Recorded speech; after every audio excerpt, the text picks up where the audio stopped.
Y luego de que se nos mostraran unos recuerdos de la protagonista, se nos mostraba el pasado de la protagonista y donde solía vivir. Era un callejón llamado La Campana.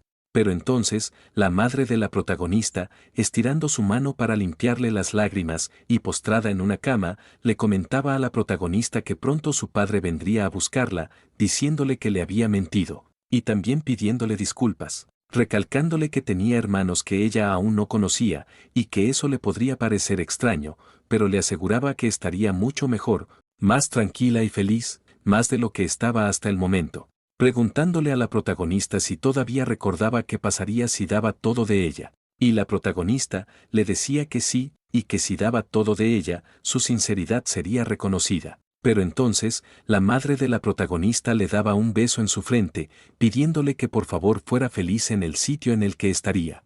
Y entonces, la protagonista, bajo la lluvia, estaba frente a la tumba de su madre, que ya había fallecido.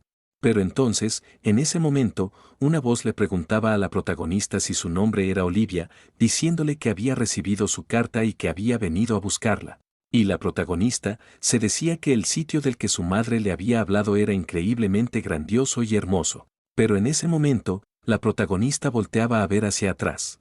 Y en ese momento, un hombre iba bajando del carruaje. Y entonces, la protagonista se decía que ese hombre era su padre, del que su madre le había hablado en sus últimos momentos. Y entonces la protagonista le preguntaba a ese hombre de cabello plateado si era su padre. Pero el padre de la protagonista simplemente la miraba todo repugnante, comentando que toda esa situación era bastante molesta.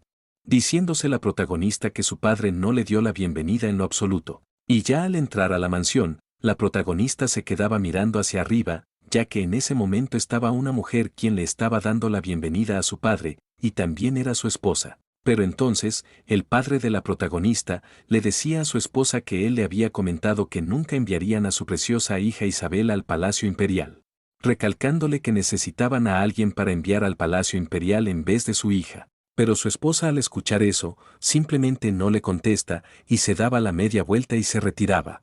Pero entonces, todos los sirvientes de la mansión murmuraban sobre la protagonista, recalcando que su cabello era del linaje de los Mandeley, pero que sus ojos verdes eran de una sangre tan vulgar que se había mezclado con la familia noble de los Mandeley. Pero la protagonista escuchaba todo lo que los sirvientes decían.